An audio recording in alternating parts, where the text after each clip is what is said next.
Hello welcome back to my channel. ഇന്ന് വന്നിട്ടുള്ളത് വളരെ ടേസ്റ്റി ആയിട്ടുള്ള ഒരു കേക്കിൻ്റെ റെസിപ്പി ആയിട്ടാണ്. സ്പാനിഷ് ഡിലൈറ്റ് കേക്കാണ് കേട്ടോ. അപ്പോൾ സൂപ്പർ ടേസ്റ്റി ആയിട്ടുള്ള കേക്കാണ്. നമുക്ക് വേഗം തന്നെ റെസിപ്പിയിലേക്ക് പോവാം. നമ്മുടെ ചാനൽ കാണുന്ന കൂട്ടുകാരുണ്ടെങ്കിൽ ഒന്ന് ഷെയർ ചെയ്യുക, സപ്പോർട്ട് ചെയ്യുക, സബ്സ്ക്രൈബ് ചെയ്യുക. ആദ്യം തന്നെ നമുക്ക് കേക്കിലേക്ക് ആവശ്യമായിട്ടുള്ള 1/4 കപ്പ് പാൽ ഇവിടെ എടുത്തു വെച്ചിട്ടുണ്ട്. അതിലേക്ക് 2-3 ടീസ്പൂൺ ബൂസ്റ്റാണ് നമ്മൾ ചേർത്ത് കൊടുക്കുന്നത്. ചെറു ചൂടുള്ള പാലിലേക്ക് വേണം ചേർത്ത് കൊടുക്കാനായിട്ട്. അപ്പോൾ പെട്ടെന്ന് തന്നെ മെൽറ്റായിട്ട് കിട്ടും. ഇനി അതവിടെ ഇരിക്കട്ടെ. ഇനി നമുക്കിതിലേക്ക് ആവശ്യമായിട്ടുള്ള പൊടികളൊക്കെ ഒന്ന് അരിച്ചെടുക്കണം. 1 കപ്പ് മൈദ ചേർത്ത് കൊടുത്തിട്ടുണ്ട്. അതിൽ നിന്ന് 1/4 കപ്പ് മൈദ നമ്മൾ എടുത്തു മാറ്റി പകരം 1/4 കപ്പ് കൊക്കോ പൗഡറാണ് നമ്മൾ ആഡ് ചെയ്ത് കൊടുക്കുന്നത്. ഡാർക്ക് കൊക്കോ പൗഡറാണ്. അതിലേക്ക് 1 teaspoon baking powder, 1/2 teaspoon baking soda, 1 നുള്ളു ഉപ്പും കൂടെ ചേർത്ത് കൊടുത്തിട്ടുണ്ട്. ഇനി ഇത് നന്നായിട്ടൊന്ന് അരിച്ചെടുത്ത ശേഷം നന്നായിട്ടൊന്ന് മിക്സ് ചെയ്ത് കൊടുക്കുക. ഇനി അതവിടെ മാറ്റി വയ്ക്കാം. ഇനി നമുക്കിതിലേക്ക് വേണ്ട എഗ്ഗ് ഒന്ന് ബീറ്റ് ചെയ്തെടുക്കാം. ഞാനിവിടെ 4 എഗ്ഗാണ് എടുത്തിട്ടുള്ളത്. ഇനി അതിലേക്ക് 1 ടീസ്പൂൺ വാനില എസൻസ് ചേർത്ത് കൊടുത്തിട്ടുണ്ട്. ഇനി നമുക്ക് എഗ്ഗ് ഇതുപോലെ ഒന്ന് ബീറ്റ് ചെയ്തെടുക്കണം. നന്നായി ബീറ്റായിട്ട് വരണം. ഒരു ക്രീം പോലെ ആവണം കേട്ടോ. എപ്പോഴും നമ്മൾ എഗ്ഗ് നന്നായി ബീറ്റായി വന്ന ശേഷം നമുക്ക് പൊടിച്ച പഞ്ചസാര ചേർത്ത് കൊടുക്കാം. നമ്മൾ മൈദ എടുത്ത അതേ അളവിൽ തന്നെയാണ് പൊടിച്ച പഞ്ചസാര ഇട്ട് കൊടുക്കേണ്ടത്. പൊടിക്കാത്ത പഞ്ചസാരയാണെങ്കിൽ നമുക്കൊരു 1/4 കപ്പ് ചേർത്ത് കൊടുത്താൽ മതി കേട്ടോ. ഇപ്പോൾ ഇതേ നന്നായി ബീറ്റായി വന്നപ്പോൾ ഞാനിവിടെ പൊടിച്ച പഞ്ചസാര ഇട്ട് കൊടുക്കുന്നുണ്ട്. അപ്പോൾ ഒരു കുറേശ്ശെ ആയിട്ടാണ് ചേർത്ത് കൊടുക്കുന്നത്. എന്നിട്ട് ഇതുപോലെ നന്നായിട്ട് ബീറ്റ് ചെയ്തെടുക്കുകയാണ് കേട്ടോ. ഇപ്പോൾ ഇതുപോലെ റിബൺ കൺസിസ്റ്റൻസി ആയിട്ട് കിട്ടിയിട്ടുണ്ട്. നന്നായി ബീറ്റായി വന്നിട്ടുണ്ട്. ഇനി നമുക്ക് അരിച്ച് മാറ്റി വെച്ചിരിക്കുന്ന പൊടികൾ കുറേശ്ശെയായിട്ട് ചേർത്ത് കൊടുക്കാം. അതോടൊപ്പം തന്നെ നമ്മൾ ബൂസ്റ്റ് ഇട്ട് വെച്ചിരിക്കുന്ന പാലില്ലേ, 1/4 കപ്പ് പാല്, അതും കൂടെ കുറേശ്ശെ ചേർത്ത് കൊടുക്കാം.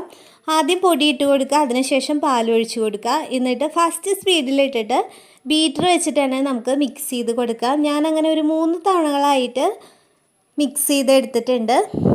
ഇനി നമുക്ക് ബീറ്റർ മാറ്റി വയ്ക്കാം. ഇനി നമുക്കിതിലേക്ക് 2 ടേബിൾ സ്പൂൺ ഓയിൽ ചേർത്ത് കൊടുക്കാം. എന്നിട്ട് ഇതുപോലെ ഒന്ന് മിക്സ് ചെയ്ത് കൊടുക്കുക. ജസ്റ്റ് ഒന്ന് മിക്സ് ചെയ്ത് കൊടുത്താൽ മതി, ഓവറായിട്ട് മിക്സ് ചെയ്യണ്ട. ഓയിൽ നമുക്ക് പഞ്ചസാര ഇട്ട് എഗ്ഗ് ബീറ്റ് ചെയ്ത ശേഷം ചേർത്ത് കൊടുക്കാവുന്നതാണ്. പക്ഷെ ഞാനിപ്പോഴാണ് ചേർത്ത് കൊടുക്കുന്നത്. പിന്നെ നമ്മൾ പൊടികളൊക്കെ ഇട്ട് കൊടുത്ത് ബീറ്റ് ചെയ്യുന്ന സമയത്ത് ഇതിൻ്റെ ഫ്ലഫ്നെസ് പോവുമോ എന്നുള്ള ടെൻഷൻ ഉണ്ടെങ്കിൽ നമുക്ക് ഈ ഒരു സമയത്ത് ഓയിൽ ചേർത്ത് കൊടുത്താൽ മതി. ഞാനിവിടെ 7 ഇഞ്ചിൻ്റെ കേക്ക് ടിന്നാണ് എടുത്തിട്ടുള്ളത്. 2 കേക്ക് ടിൻ എടുത്തിട്ടുണ്ട്. എനിക്ക് ലെയേഴ്സ് കൂടുതൽ വേണം. അതുകൊണ്ട് 2 കേക്ക് ടിന്നിലായാണ് ഞാൻ ബേക്ക് ചെയ്തെടുത്തത്. 180 ഡിഗ്രിയിൽ ഒരു 35 മിനിറ്റൊക്കെ വെച്ചപ്പോൾ നമുക്ക് ബേക്കായി കിട്ടിയിട്ടുണ്ട്. ഇനി നമുക്കിതിലേക്ക് വേണ്ട വിപ്പിംഗ് ക്രീം ഞാനിവിടെ ബീറ്റ് ചെയ്ത് വെച്ചിട്ടുണ്ട്. അതിലേക്ക് കുറച്ച് ബൂസ്റ്റ് ഇട്ട് കൊടുത്തിട്ടുണ്ട്. എന്നിട്ടൊന്ന് മിക്സ് ചെയ്തെടുത്തിട്ടുണ്ട് കേട്ടോ. അപ്പോൾ നമ്മുടെ കേക്ക് ബേക്കായി വന്നിട്ടുണ്ട്. അപ്പോൾ കേക്ക് ബോർഡിൽ കുറച്ച് ക്രീം അപ്ലൈ ചെയ്തിട്ട് നമ്മൾ ഫസ്റ്റ് ലെയർ വെച്ച് കൊടുത്തിട്ട് നമ്മുടെ ബൂസ്റ്റായിട്ട് മിക്സ് ചെയ്ത വിപ്പിംഗ് ക്രീം ഇട്ട് കൊടുത്തിട്ടുണ്ട്. പിന്നെ അതിലേക്ക് കുറച്ച് മിൽക്ക് മെയ്ഡ് ഒഴിച്ച് കൊടുത്തിട്ടുണ്ട്. പിന്നെ ഇത് നമ്മുടെ ക്യാരമൽ ചെയ്തെടുത്താണ് ബദാമാണ് കേട്ടോ. അതും നമ്മൾ ലെയറിൽ ചേർത്ത് കൊടുത്തിട്ടുണ്ട്. നിങ്ങൾക്ക് ഇഷ്ടമുള്ള നട്ട്സ് ചേർത്ത് കൊടുക്കാം. പിന്നെ ഞാനതിൽ ഡാർക്ക് ചോക്ലേറ്റിൻ്റെ ചിപ്സും കൂടെ ചേർത്ത് കൊടുത്തിട്ടുണ്ട്. അപ്പോൾ ഇതാണ് നമ്മൾ ഫില്ലിംഗ് ആയിട്ട് എടുത്തിട്ടുള്ളത്. സെക്കൻഡ് ലെയർ വെച്ച് കൊടുത്തിട്ടുണ്ട്. ഇതുപോലെ തന്നെ നമ്മൾ എല്ലാ ലെയറും ഒരുപോലെ തന്നെയാണ് ചെയ്തെടുത്തിട്ടുള്ളത് കേട്ടോ. അപ്പോൾ നമ്മൾ വെറ്റ് ചെയ്യാൻ എടുത്തിട്ടുള്ളത് പാലാണ്. അതിൽ ബൂസ്റ്റ് മിൽക്ക് മെയ്ഡും കൂടെ ആഡ് ചെയ്തിട്ടുള്ളതാണ്. വേറെ ഷുഗർ ഇട്ട് കൊടുത്തിട്ടില്ല. അപ്പോൾ മധുരത്തിനനുസരിച്ച് മിൽക്ക് മെയ്ഡ് ചേർത്ത് കൊടുക്കാം കേട്ടോ. അപ്പോൾ ഇങ്ങനെ വെറ്റ് ചെയ്യുമ്പോൾ കേക്കിന് പ്രത്യേക ഒരു ടേസ്റ്റാണ് കേട്ടോ. ഞാനിവിടെ 4 ലെയർ വെച്ച് സെറ്റ് ചെയ്തെടുത്തിട്ടുണ്ട്. ക്രം കോട്ട് കഴിഞ്ഞിട്ട് കുറച്ച് നേരം ഒന്ന് ഫ്രിഡ്ജിൽ വെച്ചിട്ടുണ്ടായിരുന്നു. 10 മിനിറ്റോളം ഫ്രിഡ്ജിൽ വെച്ചിട്ടാണ് ഫൈനൽ കോട്ട് ഇവിടെ ചെയ്തെടുത്തേക്കുന്നത്.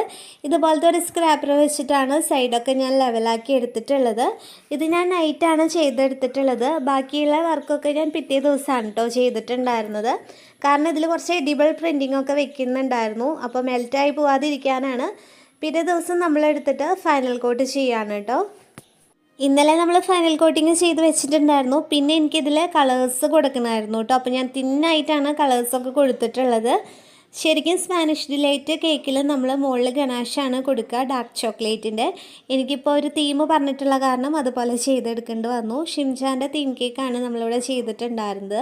അപ്പോൾ ഞാനിവിടെ ഗ്രീനും യെല്ലോയും ആണ് കേട്ടോ കളർ കോമ്പിനേഷൻ എടുത്തിട്ടുണ്ടായിരുന്നത്.